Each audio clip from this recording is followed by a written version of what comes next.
بسم اللہ الرحمن الرحیم۔ السلام علیکم۔ غامدی صاحب کے ساتھ سوال و جواب کی نشست کو لے کر حاضر خدمت ہے، آغاز کرتے ہیں۔ شکریہ غام صاحب آپ کے وقت کا۔ ہم نے گفتگو کا آغاز کیا تھا چند ہفتے پہلے شام کے اندر جو ایک انقلاب بپا ہوا ہے، جو ایک بغاوت ہوئی ہے، اس حوالے سے غامدی صاحب کی افکار و خیالات کو جاننے کا ایک سفر تھا۔ سلسلہ گفتگو کی آج 5ویں نشست ہے۔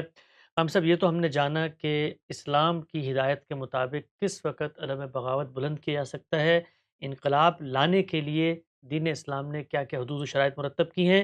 اسی طریقے سے شام کے اندر جو کچھ ہوا اس پر بھی غامدی صاحب کا ایک تجزیہ سامنے ہے۔ غام صاحب، میں موضوع کو ذرا آگے بڑھانا چاہتا ہوں اور آنا چاہتا ہوں پاکستان کی طرف۔ انہی بحثوں کے پس منظر میں کہا جاتا ہے کہ جو صورتحال ہمیں دنیا بھر میں نظر آتی ہے، جس پر غامدی صاحب بھی کبھی کبھی لب کشائی کرتے ہیں، جو ظلم بھی ہے، پاکستان کے اندر بھی ایک بہت بڑا مسئلہ ہے، اور وہ مسئلہ یہ ہے کہ جن لوگوں کو حکومت کرنے کا اختیار نہیں ہے وہ عملاً حکومت کر رہے ہوتے ہیں، اور دستور اور قانون جن لوگوں کو حکومت کی ذمہ داری دیتا ہے وہ ان کے تحت کام کر رہے ہوتے ہیں۔ ہم سب یہ جانتے ہیں اس وقت پاکستان کا ایک ایسا مسئلہ ہے جو 70 سال کی تاریخ رکھتا ہے۔ پاکستان کے اندر فوج کا ایک کردار ہے۔ کہا جاتا ہے کہ یہ جو کچھ کردار تھا اس کے خاتمے کا بھی ایک واحد ذریعہ ہے، اور وہ ہے انقلاب، بغاوت۔ اسی طریقے سے آپ آغاز کر سکتے ہیں سول نافرمانی یا قانون کے اندر رہتے ہوئے بھی کچھ نہ کچھ اس طرح کے جارحانہ اقدامات۔ پوچھنا میں آپ سے چاہتا ہوں کہ کیسے دیکھتے ہیں آپ اس صورتحال کو کہ جہاں پر ایک ادارے نے، ایک پوری کی پوری اسٹیبلشمنٹ نے ملک کے اندر طاقت کا جو مرکز ہے اس پر ایک طریقے سے عملاً قبضہ برقرار رکھا ہوا ہے۔ یہاں پر بھی کیا کوئی عملی بغاوت کسی بڑی تبدیلی کا باعث بن سکتی ہے، یا پھر کوئی اور لائحہ عمل ہے جو آپ سجیسٹ کریں گے؟ میں یہاں یاد دہانی کرا دوں کہ انقلاب اور بغاوت اس کو میں نے کسی مرحلے پر تجویز نہیں کیا۔ میں نے اس سوال کا جواب دیا ہے کہ اگر کہیں ظلم و عدوان اس درجے میں پہنچ جائے جہاں خدا کے کچھ بندے آگے بڑھ کر لوگوں کو اس سے نجات دلا سکیں، تو ان کے لیے کیا حدود و شرائط ہیں جن کو انہیں ملحوظ رکھنا چاہیے۔ اس میں نے عرض کیا تھا کہ اسلام کے زاویہ نگاہ سے لوگوں کی جان، مال اور آبرو سب سے قیمتی چیز ہے۔ ان تینوں چیزوں کو حرمت حاصل ہے۔ انہیں محض توہمات کی بنیاد پر، خواہشات کی بنیاد پر خطرے میں نہیں ڈالا جا سکتا۔ چنانچہ جواز زیر بحث تھا۔ وہاں میں نے وضاحت کی تھی کہ یہ چیز نہ کبھی مستحب ہوتی ہے، نہ کبھی فرض و واجب ہوتی ہے۔ ہمارے دین میں جو تعلیم دی گئی ہے وہ یہ ہے کہ ہم صحیح بات کہیں گے، اعلائے کلمت اللہ کریں گے، اعلان حق کریں گے، اپنی جان دے کر بھی کریں گے، اور کوشش کریں گے کہ لوگوں کے ضمیر کو مخاطب کیا جائے، اور جو لوگ بھی نظم چلا رہے ہیں ان کو توجہ دلائی جائے کہ وہ اپنے اندر خیر پیدا کریں۔ بالعموم یہ ہوتا ہے کہ تدریجی طریقے پر بعض تبدیلیاں آ جاتی ہیں۔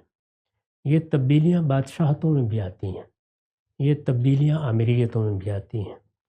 اگر تدریجی طریقے سے تبدیلیاں آئیں تو وہ خیر کا باعث بنتی ہیں۔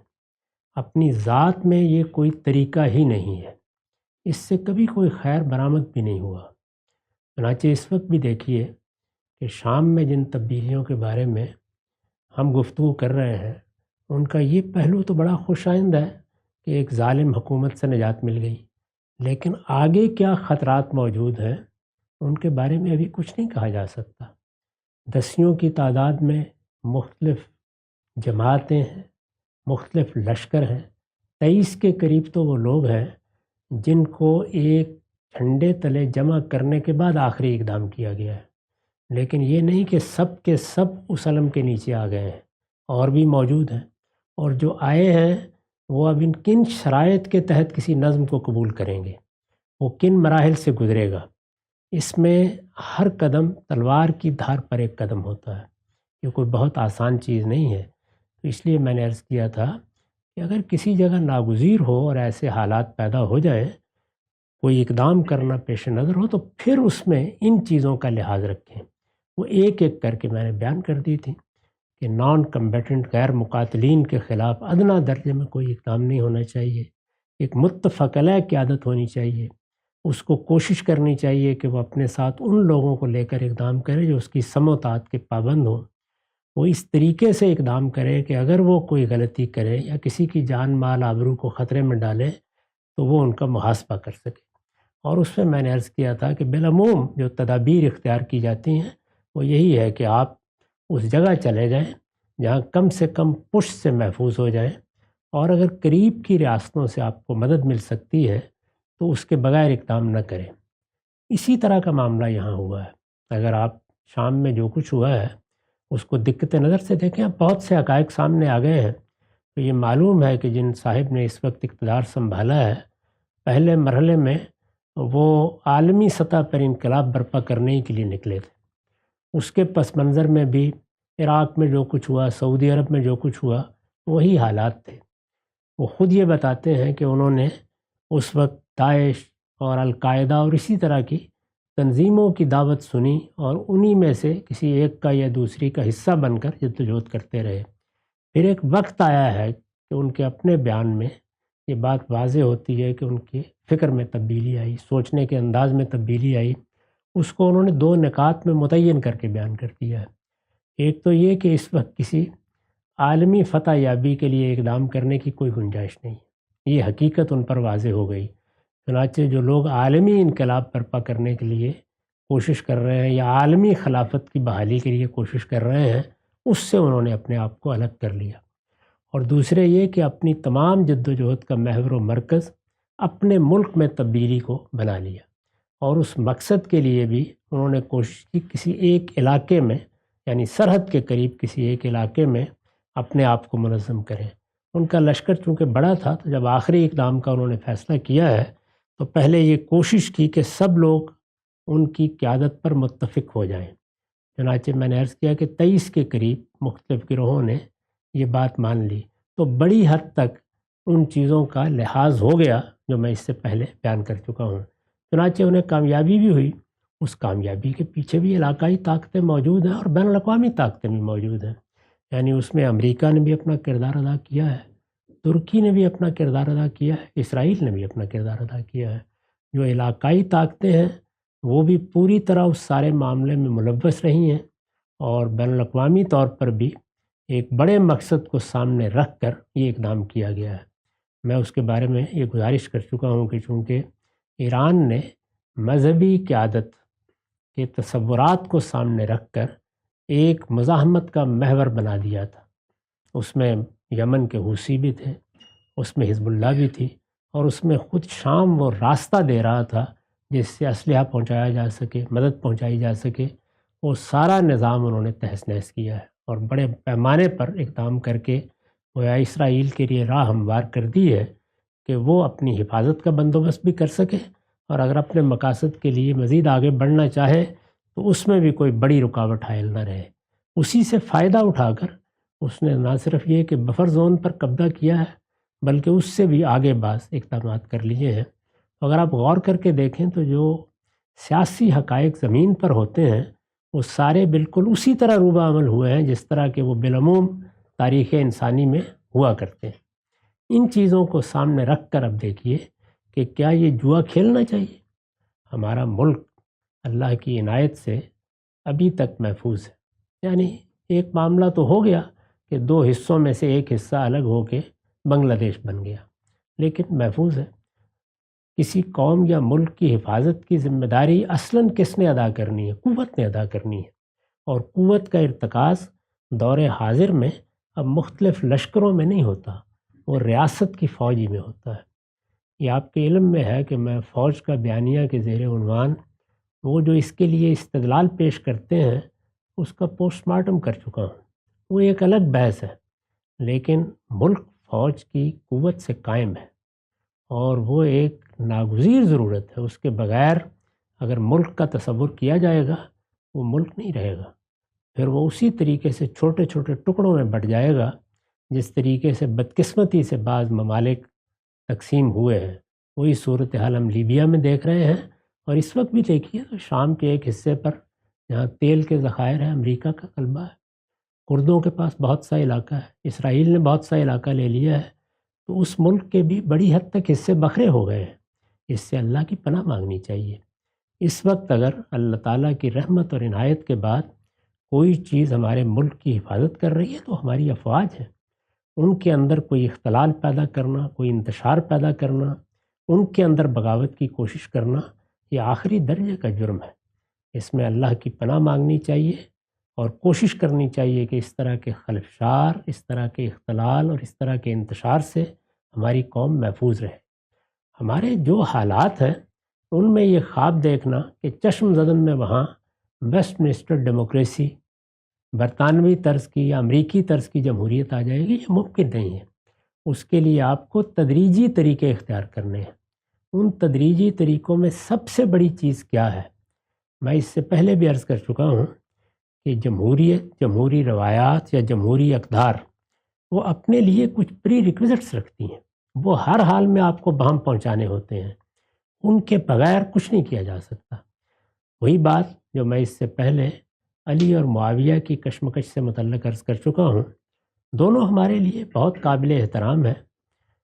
ان میں سے ہر ایک کے ساتھ ہم اس اعتبار سے بھی محبت کرتے ہیں کہ وہ ہمارے پیغمبر کے صحابہ ہیں، اور سیدنا علی تو ہم خاص طور پر جانتے ہیں کہ وہ السابقون الاولون میں سے ہیں، اور رسالت مآب صلی اللہ علیہ وسلم کے قریبی عزیز ہیں.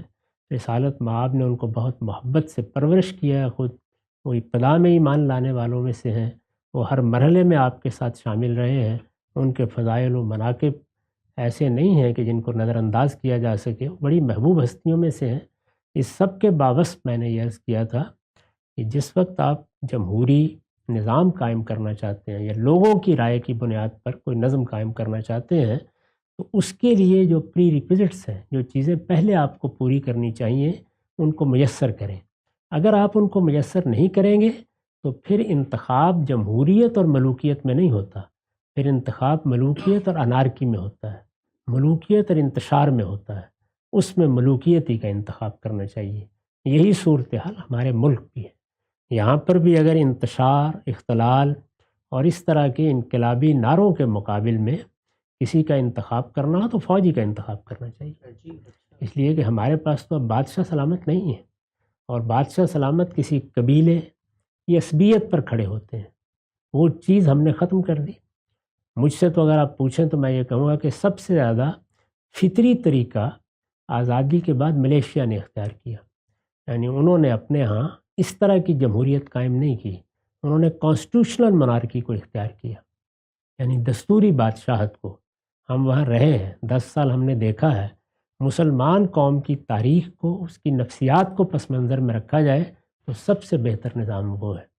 ہم نے بھی اگر اس کو اختیار کیا ہوتا تو بہت بہتری ہوتی. لیکن اس وقت قوتیں ہی دو ہیں. یعنی ایک طرف ہمارے ہاں کا سیاسی نظام ہے، اس سیاسی نظام میں یہ بڑی غیر معمولی بات ہے کہ ہم نے ایک دستور بنا لیا ہوا ہے. اس دستور پر کم و بیش اتفاق ہے.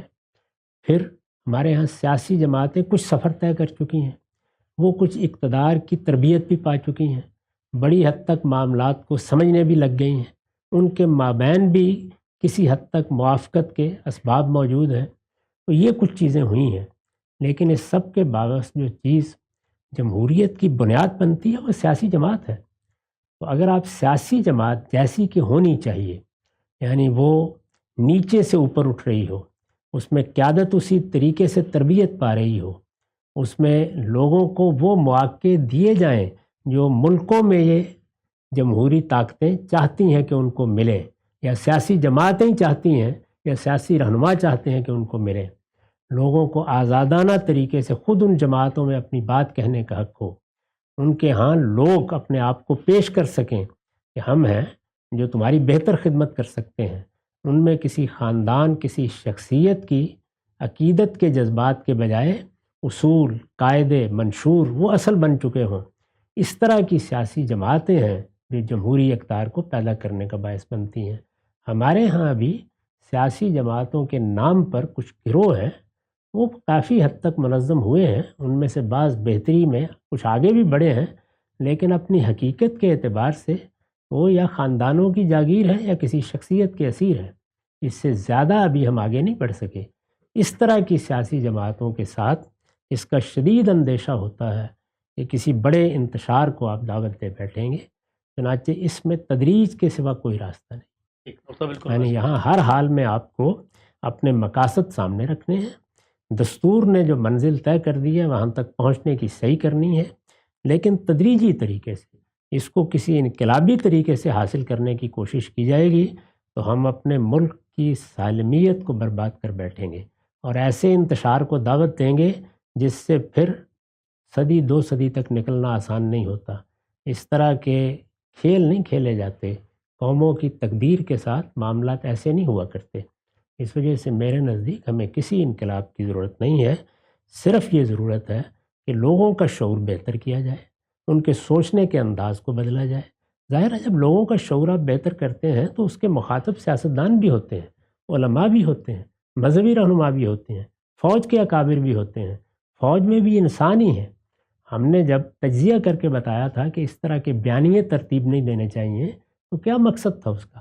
یہی تھا کہ ان تک بھی بات پہنچے، وہ بھی یہ سمجھیں کہ انہیں تدریج کے ساتھ پیچھے ہٹنا ہے اور ایک دستوری حکومت کو چلنے دینے کے مواقع پیدا کرنے ہیں۔ یہ تدریجی عمل ہے، اس میں شعور پیدا کیا جاتا ہے۔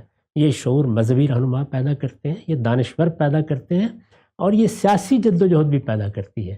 لیکن اگر سیاسی جدوجہد کو آپ فوج کے مقابل میں لا کر کھڑا کرنے کی صحیح کریں گے اور یہ چاہیں گے کہ اس طرح کوئی انقلاب برپا کر دیں تو یہ انتشار، اختلال، بدنظمی اور انارکی کو دعوت دینا ہے۔ میں تو ایک لمحے کے لیے بھی اس کی حمایت نہیں کر سکتا۔ تو بالکل واضح ہو گیا۔ اچھا غم صاحب، یہ جو آپ فرماتے ہیں ہمیشہ کہ ایک تدریج کا طریقہ ہے، ظاہری بات ہے اس میں آپ نے شعور پیدا کرنا ہے، وہ سوسائٹی میں ہوگا، سوسائٹی ہی کے اعیان و اکابر ہوتے ہیں جو پھر ان مناصب پر پہنچتے ہیں اور اس شعور کی ریفلیکشن وہاں پہ آتی ہے۔ لیکن لوگ یہ بھی تو کہتے ہیں کہ بھائی 70 سال ہو گئے، تدریج کا طریقہ ہی چل رہا ہے، سیاستدانوں کو 2 2 2.5 سال کی حکومتیں ملتی ہیں، وہ آتے ہیں پھر یہ لوگ آتے ہیں ان کو مار کے بھگا دیتے ہیں۔ تو اب سیاسی جماعتیں بننی ہیں، سیاسی جماعتیں بننے کا عمل خود ان کی نرسریوں میں ہوتا ہے، کوئی نئی جماعت آتی ہے تو اس کو بھی آگے نہیں بڑھنے دیتے۔ تو شعور کو اجاگر کرنے کے لیے بھی تو کوئی اسپیس چاہیے، وہ اسپیس اگر وہاں کی جو عسکری قیادت ہے، ہم نے یہ بھی دیکھا کہ پاکستان کے اندر اگر کوئی بہتر جنرل آ گیا جس نے سیاست میں مداخلت کی نہیں ہے تو آپ کو اسپیس ملنا شروع ہو جاتی ہے۔ تو اس سب میں وہ تدریج کا آغاز کس دن سے ہوگا؟ اس لیے کہ 70 سال تو تدریج ہی کا سفر ہے ہمارا۔ وہ جو کچھ غلطیاں کرتے رہے ہیں ان پر ہم تفصیلی تنقید کر چکے ہیں، جی یعنی کس طرح کے پروجیکٹ انہوں نے بنائے ہیں، اس میں کیا حماقتیں کی ہیں، اس کے کیا نتائج ہیں جو ہم بھگت رہے ہیں، اس کے نتیجے میں جان و مال کا کتنا نقصان ہوا ہے، اس میں جو پروجیکٹ خاص طور پر ہمسایہ ملکوں سے متعلق بنائے گئے ان میں کیسی تکلیف دہ صورتحال اب پیدا ہو گئی ہے کہ ہر روز ہم سنتے ہیں کہ آج 8 ہمارے فوجی شہید ہو گئے، آج 7 شہید ہو گئے، آج 4 شہید ہو گئے۔ وہ سب اپنی جگہ، لیکن اس کے بعد بھی یہ چیز گوارا نہیں کی جا سکتی کہ کوئی اختلال اور انتشار کا طریقہ اختیار کیا جائے۔ تدریج کے لیے یہی ہوتا ہے کہ آپ اس پر توجہ دیتے ہیں کہ ہمیں وہ پری ریکویزٹ فراہم کرنے ہیں، وہ کئی صورتوں میں فراہم ہو رہے ہیں۔ مثال کے طور پر ایک نظر پیچھے ڈال کے دیکھیں، ایک زمانہ تھا کہ ہمارے ہاں اس کا کوئی تصور نہیں تھا کہ آزاد اخبار نکالا جا سکتا ہے، کہ اب بھی وہی صورتحال ہے۔ اس کا کوئی تصور نہیں تھا کہ کیا پی ٹی وی کے سوا بھی کوئی چینل قائم کیا جا سکتا ہے، کوئی تصور نہیں تھا۔ اب ذرا ایک نظر ڈال کے دیکھیے۔ اسی طرح تنقید کے مواقع کہاں تک ہو سکتے ہیں، آپ تقابل کر کے دیکھیں، اس میں زمین آسمان کا فرق واقع ہو چکا ہے۔ سیاسی جماعتیں ہمارے ہاں اس طریقے سے تھیں نہیں، ایک جماعت تھی جس نے یہ ملک بنایا تھا۔ 71 کے انتخابات سے پہلے ایک نئی جماعت وجود میں آئی، وہ اس وقت سوشلزم کا نعرہ لے کے آئی تھی، خود اس کو ارتقاء اور تدریج کے بہت سے مراحل سے گزرنا تھا، وہ گزری ہے۔ اس میں بڑے حادثے اس جماعت کے ساتھ ہوئے ہیں، یہ اپنی جگہ بالکل درست، لیکن آپ کو بہرحال یہی کرنا ہے کہ آپ اس پہ توجہ دیں کہ سیاسی جماعتیں حقیقی سیاسی جماعتیں بنیں، یعنی ان میں آتے وقت آدمی کو یہ احساس نہ ہو کہ مجھے کسی شخص یا کسی خاندان کی بستہ برداری کرنی ہے۔ اچھے لوگ، باوقار لوگ، وہ لوگ جو اپنی ایک رائے رکھتے ہیں، جن کے اندر قیادت کی صلاحیت ہے، وہ فیصلہ کریں کہ ہم ان کا حصہ بنیں گے۔ ان کے لیے وہاں وہ مواقع موجود ہوں جن میں وہ بے لاگ طریقے سے اپنی بات کہہ سکیں، انصاف کے ساتھ آگے بڑھ سکیں۔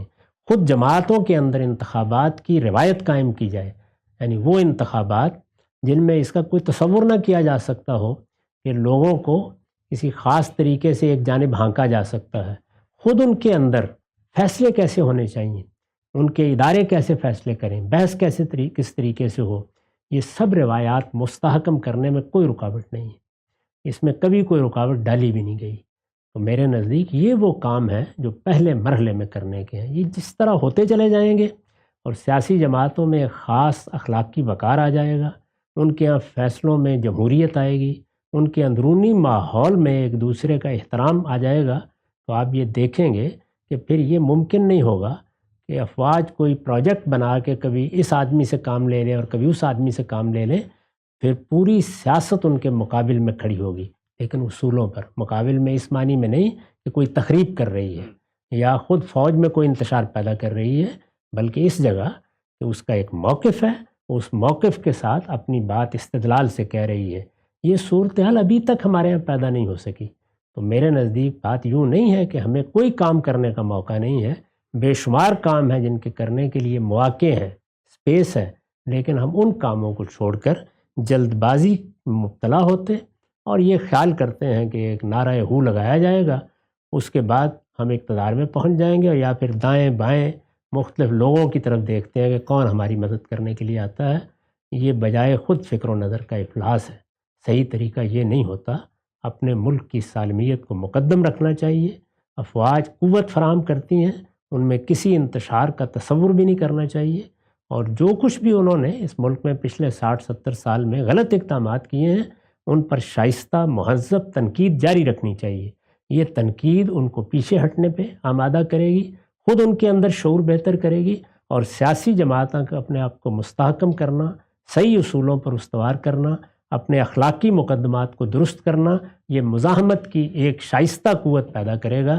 ان دونوں کے امتزاج سے تبدیلی آئے گی اور لازمن آئے گی۔ نقطہ بالکل واضح ہو گیا۔ اچھا ہم سب خاتمے سے پہلے میں چاہتا ہوں ایک جو دوسری طرف کا ذہن ہے اس کا ایک چھوٹا سا مقدمہ جو ہمارے یہاں آج کل بہت رائج ہے، اس کو میں آپ کو پیش کر کے پوچھنا چاہتا ہوں کہ کہا جاتا ہے کہ بھائی آپ آتے ہیں ہماری سیاسی جماعتوں میں مداخلت کرتے ہیں، جوڑ توڑ کرتے ہیں، انتخابات پر اثر انداز ہوتے ہیں، اپنی منمانی قیادت کو لا کر اختیار پہ برجمان کر دیتے ہیں، اس کے نتیجے میں بھی معیشت کا، جان کا، مال کا، آبرو کا، سب کا نقصان ہوتا ہے، یہاں تک کہ ہماری تاریخ میں تو ملک بھی دو لخت ہوا۔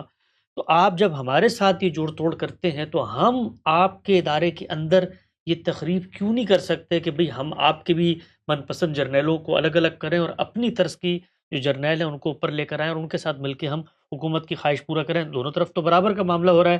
پوچھنا میں آپ سے چاہتا ہوں کہ ان کے اس اقدام کے نتیجے کے تو ہمارے سامنے اثرات آتے ہیں، یہ جو سیاستدان اگر اس طرح کا کام کرتے ہیں اس کا جو نتیجہ ہے کیا وہ اسی نوعیت کا نتیجہ ہوتا ہے یا وہ پھر ملک کی بربادی کی صورت میں نکلتا ہے؟ یہ تو آخری درجے کا جرم ہے۔ یعنی اس طرح کے اختلافات پیدا بھی اگر کرنے ہیں تو وہ سیاسی جماعتوں کے باہمی معاملات میں ہوتے ہیں۔ وہاں منشور کا اختلاف ہوگا، مقاصد کا اختلاف ہوگا، شخصیتوں کا اختلاف ہوگا، بشری کمزوریوں تک کو بھی ملحوظ رکھا جا سکتا ہے۔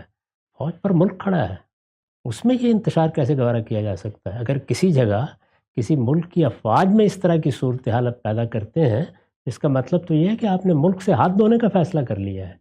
اس کے بعد جن لوگوں کو آپ اپنے لیے استعمال کریں گے، آپ کا کیا خیال ہے کہ وہ آپ کو قیادت میں بٹھائیں گے؟ ذرا ایک نظر ڈال کے دیکھ لیجیے مشرق وسطیٰ میں بادشاہتیں کس طرح گئی تھیں، آمریتیں کس طرح ختم ہوئی ہیں، جو لوگ آئے تھے ان کے ساتھ کیا ہوا ہے۔ وہ آئیں گے تو پھر اپنی بندوق لے کر آئیں گے۔ میرے نزدیک تو میں نے جس طرح کی عرض کیا، فکر و نظر کا افلاس ہے اس طرح سوچنا۔ ملک فوج پر کھڑا ہے، فوج ریاست کا ادارہ ہے، اس کا تحفظ کرنا، اس کو ہر لحاظ سے وقار کے ساتھ قائم رکھنا، اس کی ضروریات کو پورا کرنا، یہ ملک کے ساتھ وفاداری رکھنے والے لوگوں کا فریضہ ہے۔ سیاست کو سیاست کے میدان میں ہونا چاہیے، یہ اس کا میدان نہیں ہے۔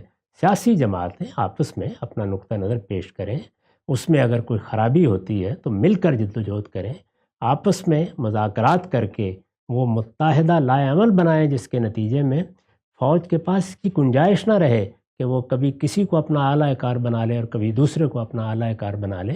یہ سب کچھ سیاست کی سطح پر ہونا ہے۔